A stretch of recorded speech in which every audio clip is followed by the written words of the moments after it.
Evening, sketchy people. My name is fucking Ryan. I'm here today to show off my intro video, as well as share some history about myself and my interest in the arts. So, what got me started onto the Sketchy Corner was that I really wanted to find a way to put myself into the interests of drawing and try to get myself really going on my artistic side of life.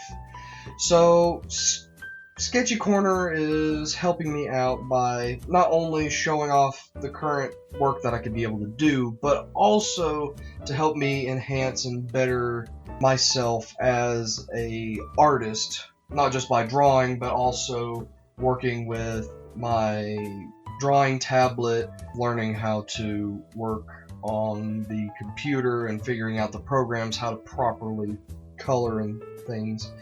You know, I wanted to also share to you my experiences. So that way, in a year or so, I could be able to go back and say, oh, I've come a long way from drawing and all that. Today, for my drawing, I'm going to be doing myself from the avatars that you've seen through some recent videos of where you see Jerry, the mouse from Tom and Jerry. I really admire that character, mostly because when I was younger, I would stay with my grandparents a lot, and my grandmother would always turn on Tom and Jerry around 11 or 12 o'clock, so I would always sit there and watch those shows with her, and I always loved the artistic style of Tom and Jerry, and of course it was entertaining as fuck, but it was the spark to really get me into just art in general. I didn't really know where I wanted to go with it, but I did a lot of drawing, I worked a lot. I do have a lot of history on drawing, and this has come from years and years and years of experience.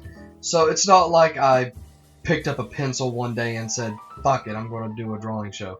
I've done this for a really long time, and unfortunately it wasn't my primary goal in life.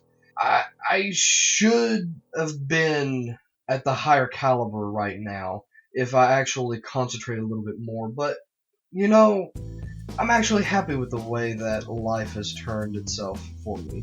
Mostly because I wouldn't even be here, because the people that I know right now is because of other hobbies that I've done. And without that, I wouldn't even be here. The trouble that I was having on this part of the video was that I was having some difficulty trying to figure out the mouth. This isn't really my normal art style. It uses a lot of different techniques that I'm not familiar with, so I had to use a lot of reference pictures just to be able to get a somewhat understanding of how to draw Jerry.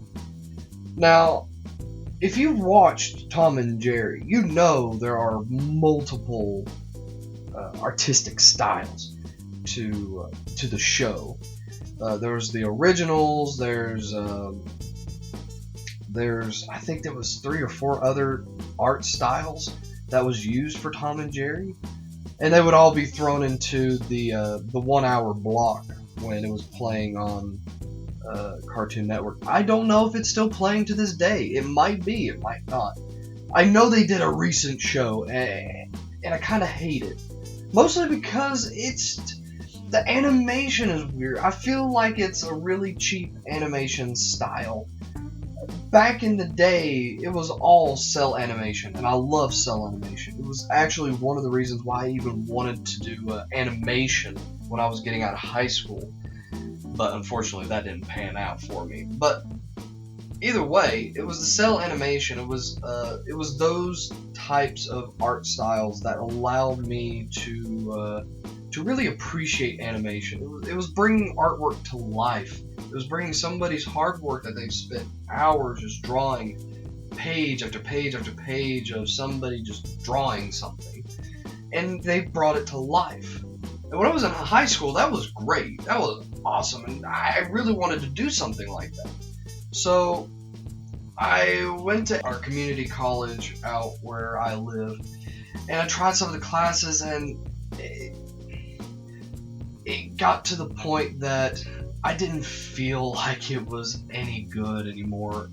I just couldn't keep up with the work. And it wasn't because I was being a slack ass. It was, they were putting too much on me. They expected me to rush things. And I understand that in the real world, as an artist, you have to deal with that all the time. Especially as an animator, you are always on a deadline. And it wasn't for me. It was those classes that made me realize, I love doing this kind of stuff, but in the end, it's not me. I just can't do that kind of stuff and put myself in that much stress just to be able to do something that I like or enjoy. I started going off the artistic wagon and just made it more of a hobby than an actual career once I was in college. And 5 years later, still doing classes, I thought, well, there's no point in doing it. So I just quit college. There was no point in taking classes in something that I wasn't even sure of what I wanted to do. So at this point, I finally got the head. It was a pain in the ass. I can tell you that. I hated it. But I finally figured out at least the base techniques on what to do, or at least give the appearance of it. I know for cartooning, it's as simple as drawing some simple shapes. It's, I can't say it's fairly easy to do, but once you get the technique, it's fast. That's why I love cartooning side is, yeah, it doesn't have as much detail as those awesome concept art pieces that you see all the time. But cartooning, because it's so simple, because it's so easy to produce compared to the higher end artwork, like anime backgrounds and things like that, these could be produced faster. Like, these would be better suited for if you're doing animation or if you're trying to make a quick comic book. But I also love cartooning because they have their own life. You can make them lifelike without having to worry about trying to stick with the natural anatomy of the human body. People have argued that anime style, they all look the same. They take the same techniques, they don't have any originality to its content. So, but I disagree. If you're a huge anime fan, you would know that there's plenty of different art styles into that thing.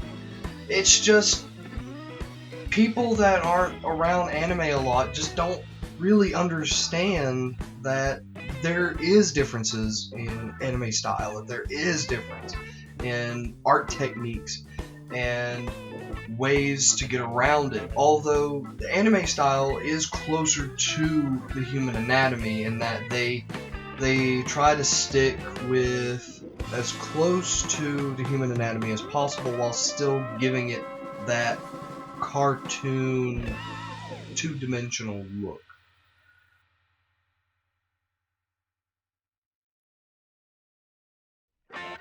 But anyway, getting off of that track. So I don't know what caused me to have such a difficulty with making this tail, but at first it just turned out like a little toothpick that was just sticking straight up. So I left it like that. I was like, I'm gonna come back to it, whatever. So then I got to the fun part of figuring out how the feet work. Now, Jerry's feet, when I was looking into it, has the big toe exposed, as well as just the rest of the foot was a solid piece. So it was like a two-toe kind of foot. So I went and tried to copy it the best as I could. Now you see me just making a lot of scribbles on this thing, and a lot of times I know that I'm supposed to do the smooth one art flick with the pen bullshit. I know I'm supposed to do that. This is how I naturally do it on the drawing pad. It's just scribble, scribble, scribble out the lines. So all the lines that you see are just rough looking, they're hairy, messy. So after I do all the crazy flicking and scrubbling along, I just use the eraser tool and started erasing out the lines and making everything look smooth. The way I take in on digital art is that a lot of times I will either draw out a picture, throw it into a scanner, and then use that as a reference and work off of that, or I will purely just go off of the sketch pad or off of the program and just make a sketch on it. So the first layer would be my rough draft, rough sketch, and then after that make the lines, darken them up, make the lines more defined, and figure those lines out before I get into the coloring stage. And that's when I start making multiple layers to start coloring in and making things blend and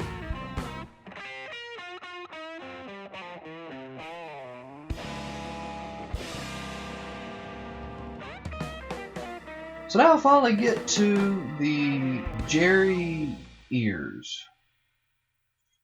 And when I was trying to take the reference off of these ears, it was really interesting the way that it was actually made when I actually looked and used it as a reference. Because as you will see, the lines they go from the top, hook up into the ear, and then right where the ear canal is where it does this little random hair bit, and it does a little curl up there. I thought that was actually interesting. A lot of times when I do my ears, I do like a little round bubble kind of thing. If you've looked at some of the artwork I've done on Instagram, on the mouse, it's that little hair curl that happens up there. I'm on the mustache now, which is what makes my avatar different from the actual Jerry from Tom and Jerry. Instead of installing whiskers, I thought, well, there's no point in having whiskers and a goatee. So I just installed a mustache on my character here, and then I will go under the chin and start installing the beard. That side apparently was so difficult for me. And again, it's those roadblocks that artists always hit, because it's places where you would have never expected to have these roadblocks, but yet I kept hitting them without really realizing it until I spent like 5 or 10 minutes in. I'm like, oh damn, okay, well, I guess making a beard is impossible. This is the final look of my avatar. You'll be seeing a lot of this guy on Sketchy Corner, but I'll be seeing you guys later. Thank you for coming in, watching Sketchy Corner, and as always, stay sketchy, people.